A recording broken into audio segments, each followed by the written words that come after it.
The latest figures are absolutely remarkable, pointing to unprecedented growth. Truly incredible news, leading to a surge in hiring nationwide.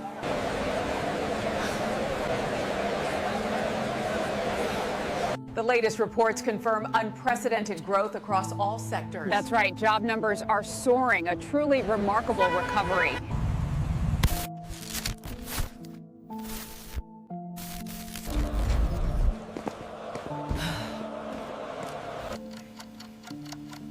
Domestically, digital dollar rails expand. Consumers face higher prices. Wage growth struggles to keep pace with energy spikes. AI suppresses certain labor segments. The situation in Tehran is deteriorating rapidly. We are on the brink. It's 2028, you're sitting at the kitchen table and you're looking at your bank account. Everything's gone up. Your salary's gone up. Your savings have gone up. The stock market has gone up. Your 401k's gone up. Your pension pot has gone up. Everything is technically higher. Technically. And yet somehow you still feel poorer. You still feel as though you're moving backwards. You're not making any progress whatsoever. Because let's be honest, your rent in 2028 has doubled. Food prices have tripled. Insurance has quadrupled. Gas prices never seem to be going down. And your parents' pension doesn't cover the medical costs that are going to see them into a happy and relaxing future anymore. Nothing adds up. But your small business friends all around the way are closing their shops. They miss their payments on their mortgages, on their rentals for their shops. They can't support themselves in the fixed cost anymore. Another friend you know got laid off because an AI system could do their job more efficiently, more productively, and without having to, have a day off or act humanly.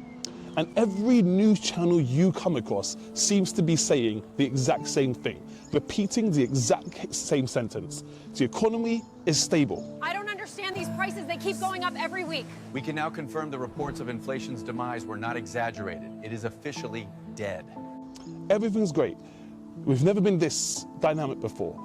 American exceptionalism, European exceptionalism is getting better and better. Everything's great. But the numbers and your family's reality tell a completely different story, because corporate bankruptcies are quietly surging in 2028.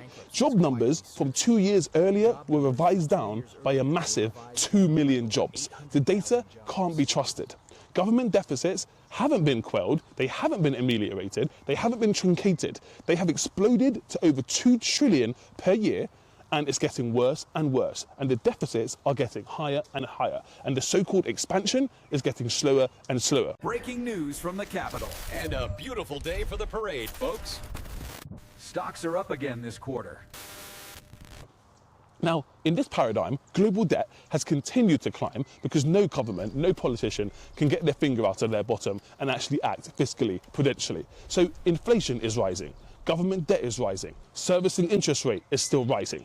It's simply just paused. Nothing has got better. It's simply stagnated and stayed the same. Much like your living costs, much like your wages, much like your access to healthcare and access to cheap insurance. The delay mechanism in all of these stories have a name. The same name, the name that hasn't changed for a very long time. It's called the wealth transfer, or the pressure transfer, or the intergenerational buggering, or the unfair system, or the rigged economy. The economy always absorbs the stress until the pressure suddenly leaks somewhere else. And where does it leak? Well, by the end of this video, you're going to see exactly where that pressure leaks. So follow me on this journey and let's talk about the illusion and the stability of this illusion and the long enduring illusion that we seem to be faced with and unable to conquer or get out of. So the modern financial system has a bit of a strange habit. It's addicted to debt, we know that. It's addicted to liquidity, we also know that. And the plumbing is crucially important, just like the arteries and the veins of your circulatory system. But right before problems appear in the body that is the economy, everything always looks stable. It always happens. It happened in 2007. Yep, if you remember back then, the unemployment rate was super low. Everything was ebullient. Everything was buoyant. Things were a new paradigm, a new technological advancement, a new world. We've got rid of, Gordon Brown famously said, the Bank of England governor, we've got rid of booms and bust cycles. I've eliminated them. Stock markets, they were at all-time highs. Officials said the economy was resilient. We've got rid of recessions. We're never going to experience that again. We've perfected, we've harnessed monetary policy to such an extent that no one needs to worry about it ever again. And then the entire financial system cracked. The entire world came to a halt. Banks would not lend to each other. Liquidity dried up. Trust was eroded. Our officials all said the same thing. The economy is resilient. It's robust. You can trust us. We've got your back. And then the entire financial institutions, the financial system, the ecosystem that we all rely on completely cracked. It happened again in 2000s before the dot-com burst. It happened even earlier in the 1970s and the 1980s. And most famously in 1929. In fact, the most famous economist, Irving Fisher, who ever existed, declared just a few weeks before that crash that stock prices had reached a permanent plateau. They're never ever going to go down ever again. History is full of those moments when stability comes before a warning sign. And today we're seeing those similar signals. Let's talk about jobs, for example, because the labour market is supposed to be strong. That's what everyone is telling you. The labour market is strong, job openings are robust, the participation rate is excellent, all of the people are hiring, AI is not going to be replacing you anytime soon, except the data keeps quietly changing, and the heads of the agencies reporting the data keep getting fired or enamored, for want of a better word, with Donald Trump. For example, the ADP payroll reports have repeatedly shown weaker than expected hiring. That came as no shock to me, but an even bigger shock was around the corner, because government data revised previous job gains downwards by hundreds of thousands of jobs. Some people have even said the revisions are in the millions, which means those jobs never actually existed in the first place, which also means that the method of collecting them is archaic and no longer can be trusted. The labour market wasn't strong. The labour market has never been strong. It simply just looks strong. And that's what happens, because employment was always the last thing to break in the slowdown. But when it does break, it breaks quickly, it breaks repeatedly, it breaks in a cascade, and it breaks in an amplifying way. It's not substitutive, it's additive. The losses just add on top of each other, and it becomes completely disastrous. Because in this economy, jobs are one thing, and inflation is another thing. And those are the dual mandates of all the central banks around the world: controlling inflation, controlling jobs. Another illusion is inflation. The narrative today says inflation is under control. But inflation never really left, and inflation never really does leave. Another illusion is that inflation is temporary. The narrative today says that inflation is under control, inflation is transitory, inflation is cooling. But inflation never disappears. Your bills, once they go up, they never go down again. It simply just waits in stow. It waits at the plateau. That is the true permanent plateau. And often it happens around energy shocks. And look what's happening now in the world, Iran. Historically, energy shocks have triggered some of the biggest bouts of inflation waves in history. And how does the central bank respond? We know, they raise interest rates. The 1973 oil embargo, inflation, what happened then? It exploded, obviously. The 1979 Iranian inflation revolution, again, the price of oil exploded when the Strait of Hormuz was mined. Even in 2008, oil reaching $147 a barrel pushed inflation up globally. But central banks didn't hike because they knew the price changes were only transitory. Now, energy flows through every single industry. It flows through transport, it flows through food production, it flows through manufacturing, which means when the oil price actually spikes, inflation has to spread everywhere because it goes into all of the inputs that we deal with on a daily basis. And geopolitical tensions around Iran and the Middle East and all of these regions are once again putting pressure on these global energy markets. So if inflation actually returns, central banks are going to face a big problem. They cannot cut rates aggressively. They just can't do that too fast. And they can't print more oil. So they're really stuck in a hard place. And that matters because the modern economy, everything here runs on cheap money, on ample liquidity and on cheap debt. And without it, everything starts to seize up really, really quickly. And that brings me on to the debt problem. We have a huge debt problem in most of the economies all around the world. Global debt is a paltry $315 trillion, which is gargantuan. It's massive. In fact, you'd need productivity out of the eyeballs and out of your ears to even keep up with that debt load, that debt servicing. If you're talking about a household level of debt, you're talking about every single dollar going towards servicing that debt. Now, more than 3 times the size of the global economy is a scary metric.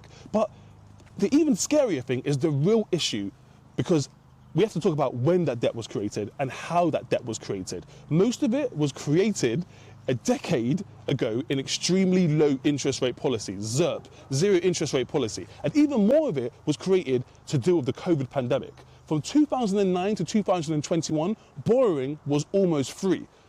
And it gave us an illusion of safety. So corporations borrowed, consumers borrowed, governments borrowed. Now the interest rates are the highest they've been in over 20 years, which means that debt is no longer cheap. Liquidity is no longer cheap.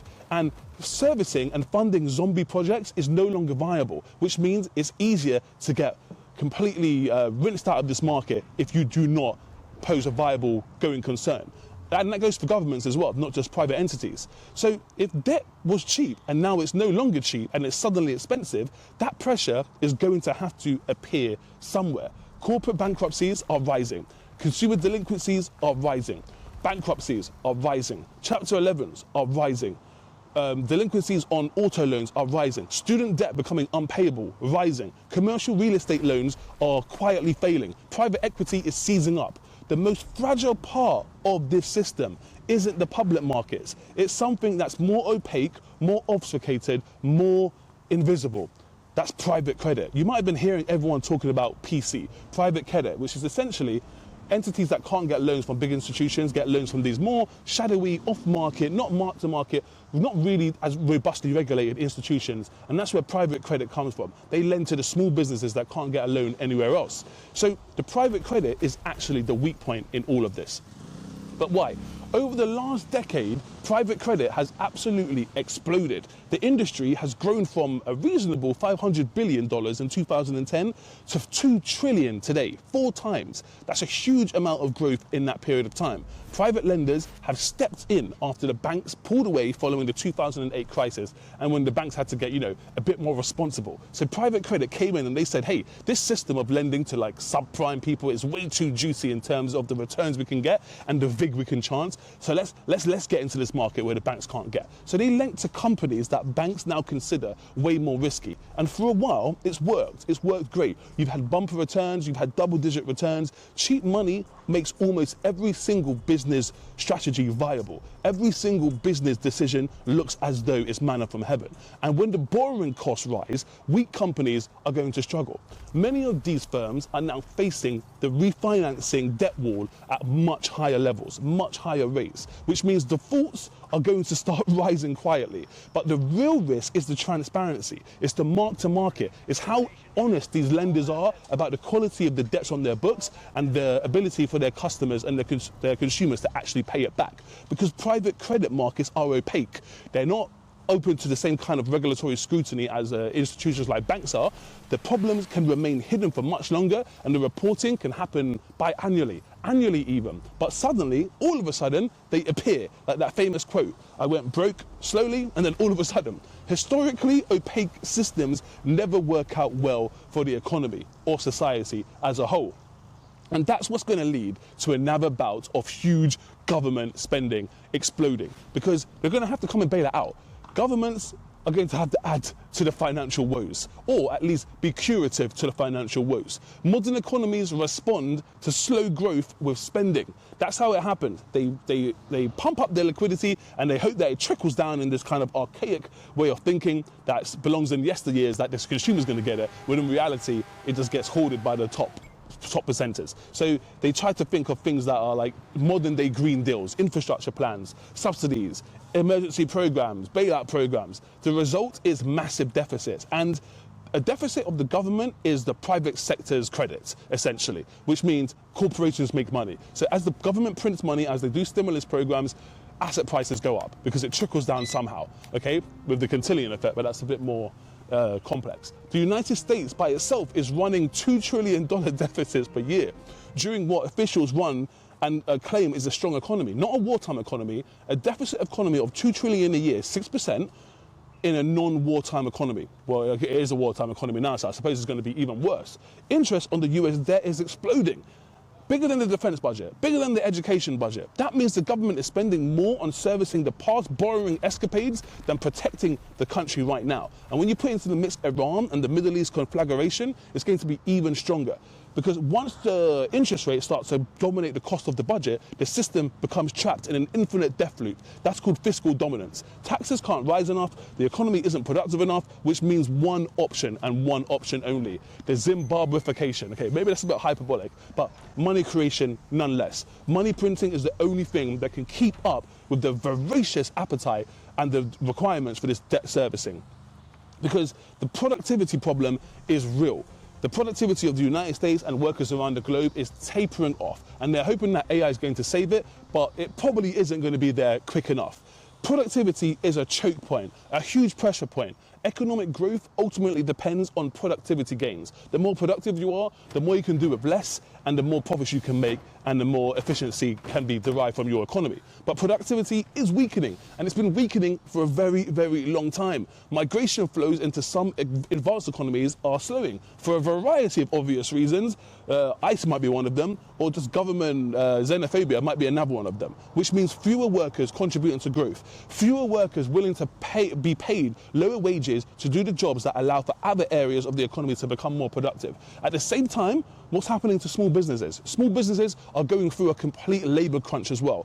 Intense pressure, higher business rates, higher business costs, higher business taxes. Bankruptcies among small companies are probably part of this warscape that is actually not really addressed as much as it should be, because these small businesses create the majority of jobs. It's not the big conglomerates that do, but the rising cost squeezes them out. The rising cost forces them to sell to the bigger people, the bigger institution, which means the economic foundation of the entire economy is on unsturdy footing.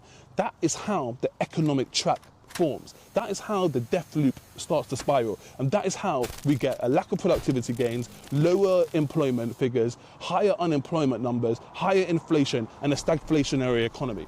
But the base is quietly eroding under the feet. The base of all of these political ideologies is eroding. The belief in the system is eroding. The belief in capital markets is eroding. And the belief in the American dream and the equivalent around the world is also eroding. So with all of that said, why are markets still looking calm? Well, they're not all looking calm. The oil market is looking crazy, and you know, duly so. But the problems still exist in the equity markets. So why do these markets still look relatively stable? I mean, the S&P is in a range and it's not experiencing anything as you would in terms of downward thrusts as you would expect during a war. But the answer is quite simple, and it's always the same answer with these markets. It's liquidity. The amount of liquidity superimposes itself upon these markets and surpasses anything to do with any kind of other narrative. Governments' deficits are direct liquidity. Central bank intervention is direct liquidity. Mortgage-backed securities being bought is direct liquidity. Financial markets can remain elevated for as long as there is real liquidity reaching the spigots, real liquidity reaching these markets. The economy might be weakening, but the financial markets will keep strengthening because they absorb that stress until they suddenly don't anymore, until the narrative is too much for them to counter. Like in 2009, when the repo market suddenly froze and showed some stress when banks didn't trust each other with the liquidity. Or in 2022, when the UK pension crisis happened briefly and the government had to reinitiate QE. QE, not QE, even though they didn't say it was QE, it was definitely QE.